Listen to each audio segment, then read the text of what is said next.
The process of verifying a signature using Solidity is in 4 steps. First, you have the message to sign, and then you hash the message. Next, you would sign the message. This will be done off-chain. This will not be done inside the smart contract. So this will be done off-chain using your wallet. In the last step, you can verify the signature inside the smart contract by calling the function EC_recover, passing in the hash of the message and the signature. This function will return a signer, and you can check that the signer that was returned from this function, EC_recover, is actually equal to the true signer that signed the message. I'm going to show you how to verify a signature inside Solidity. The first thing that we'll do is create a function called verify, which will take in the message, signature, and the signer and verify that the signature is valid. Along the way, we'll need to create some internal functions, so we'll do that after we create the main function, verify. So let's get started. I'll create the function by typing function verify. It's going to take in several inputs, address of the signer. This will be the address that we expect EC_recover to return. Next will be the message that we're signing. For this example, we'll keep it simple and we'll sign a string message. So say string memory message. The last input will be the signature. So it'll be bytes memory sig. We'll make this function external, pure, and it will return a boolean. If the signature is valid and the signer that was returned by EC_recover is actually equal to the signer from the input, then it will return true. Otherwise, we'll return false. So as outlined in the first step, the first thing that we will do is hash the message. For hashing the message, we'll use catchack256. And the hash returned by catchack256 is bytes 32. And we'll name this variable message hash is equal to get message hash. This will be a function that we'll write out later. Basically, it will do a catchack256 of the input. The input will be the string message that we pass as an input to the function verify. Now, when we actually sign the message off-chain, the message that is signed is not message hash. This hash that is actually signed is also bytes 32, and we'll name it if signed message hash is equal to get if signed message hash, and then we'll pass in the message hash from step 1. We have not defined this function yet, but we will do it later. For the last step, we'll take this if signed message hash, verify it with the signature. This will recover the signer, so we'll check that the signer that was returned is equal to the signer from the input. We'll define this function later, but for now we'll say recover, passing in the if signed message hash, and also the signature. And then we'll compare it with the signer from the input. And then we'll return this. This completes the function verify, and this will be the main function that we're going to be calling to verify a signature of the message. We'll now write the code for get message hash, get if signed message hash, and the function recover. Let's start with get message hash. The function get message hash will take in a single input, a string memory message. We'll make this function public. This function will be pure, and it will return bytes 32 of the hash of the message. Inside this function, we'll simply return the catchack256 of abi.encode packed message. Next, we'll write the function for get if signed message hash. I'll copy this function, paste it here, and then rename this function to get if signed message hash. The input to this function will be bytes 32 of message hash. So I'll also change the input to message hash.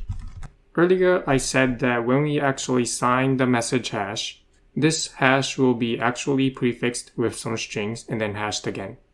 And that will be the actual message that is signed. The string that is prefixed to message hash is some string with the message Ethereum sign message, followed by the length of the message, bytes 32, so the length of the message is 32. We append the actual message hash and then take the catch-act 256 of this whole string. So this is the actual message that is signed when you sign a message off-chain. Once we have the actual message that is signed, the ETH signed message, we will now write the function called recover that will take the ETH signed message and signature and recover the signer from these two inputs. The function recover will take two inputs, bytes 32 of ETH signed message hash and bytes memory of the signature. For this example, we'll make this function public.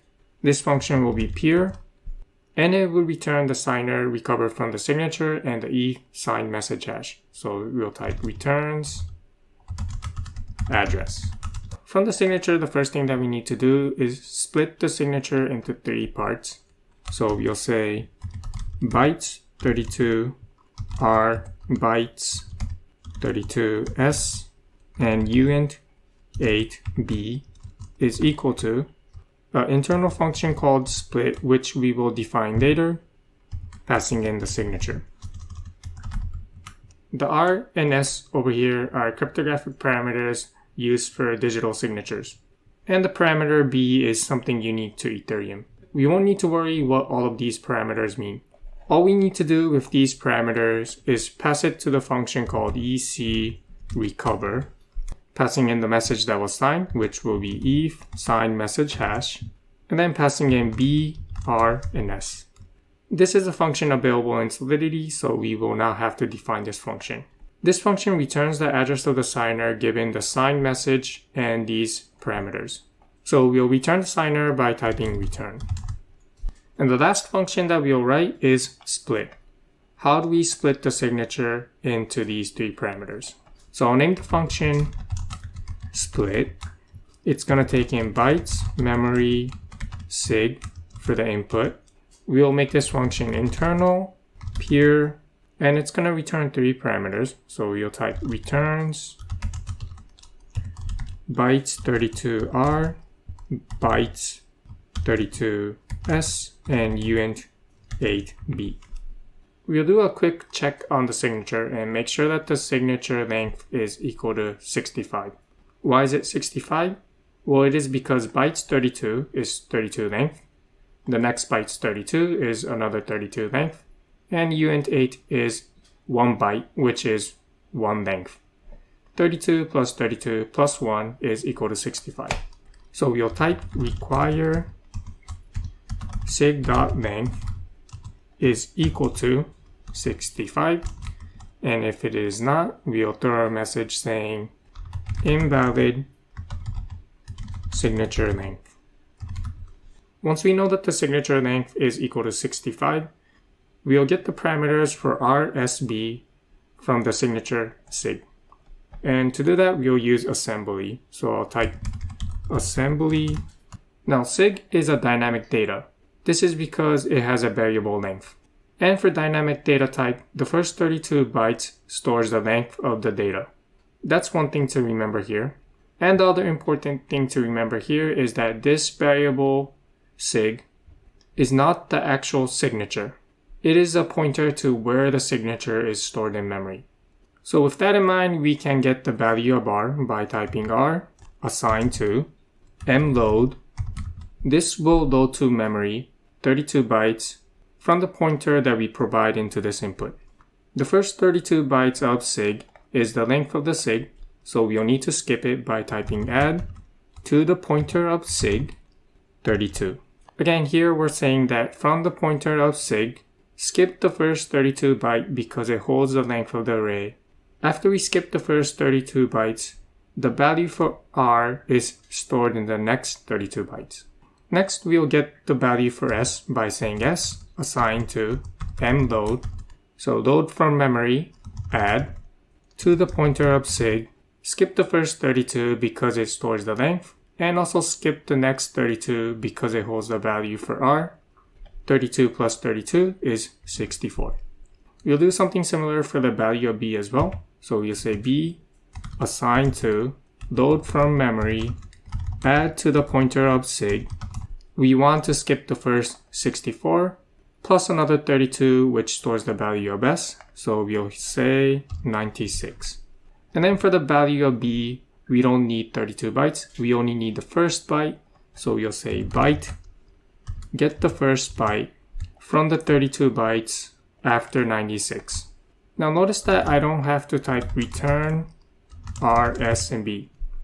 This is because the return is implicit. We named our return values here, and then we assigned it here. So Solidity will implicitly return these values. We're now done with this function, and this completes this contract. Let's now deploy this contract and actually sign some message and verify it. I'll compile the contract by hitting compile sig, and then deploy the contract. Scroll down and then open the contract. For the message that we're signing, we'll say it is secret message, and then we'll get the message hash. So this will be the message that we're going to be signing using MetaMask. I'll open my browser console by typing F12, and then we'll enable MetaMask by typing ethereum.enable. This will return a promise. I'll open the promise and make sure that it is fulfilled, meaning that there was no error opening MetaMask. I'll assign an account that I'm going to be using to a variable named account. This is the account that I'm going to be using to sign the message. The message that I'm going to be signing is a hash equal to, it will be this hash over here.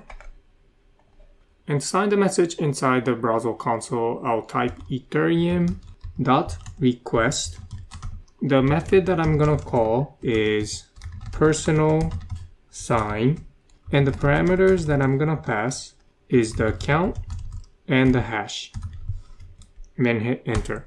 I'll sign the message, and this will return a promise again. If I open it, I can see here that this is the signature. Once we have the signature, we can now call recover and verify. To call recover, we'll need to pass in the ETH sign message hash. So we'll take this hash, copy it, paste it here, and then call ETH sign message. So this will be the message hash that we'll need to pass to the function recover to recover the signer. The function recover takes in two parameters, ETH sign message hash and the signature. So I'll copy the ETH sign message hash from here, paste it here, and for the signature, we'll copy it from the browser console signature. Copy it, paste it here, and then call. Scroll down, and the function recover return this address over here. And if you look at the browser console over here, you can see that the account matches the signer that was recovered. So now if we call verify, for the signer, we'll again paste the address of the signer. The message that we signed was secret message, and the signature, we'll get it from the browser console. Paste it, call, scroll down, and the signature checks out. Now just to show you that this function is working correctly, I'm going to change the message a little bit, then call, and it returns false. Likewise, if I fix the message and maybe change the signature a little bit, for example, change the first 5 to 1 and then call, again it returns false. To give you a better idea why it is returning false, we'll call the function recover. When we change the message, for example, say secret messages, and then call get message hash, this will change the hash, and if I were to provide this hash into ETH sign message, and then call ETH sign message, this will change the ETH sign message hash, and if I were to put this inside here, then the recovered address will be not equal to the actual signer. And just to show you this, I'm going to change a valid ETH sign message hash to something else by changing the first 9 to a 1, and then if I call, notice that the address changed. The signer that was recovered is not equal to the actual signer. I'll fix the ETH sign message hash. The other case where the verification fails is if the signature is invalid. Here we have a valid signature, and I'm gonna invalidate this signature by changing some of the input. For example, changing the first 5 to a 1 again, then calling call. Again, notice that the signer that was returned is not equal to the actual signer.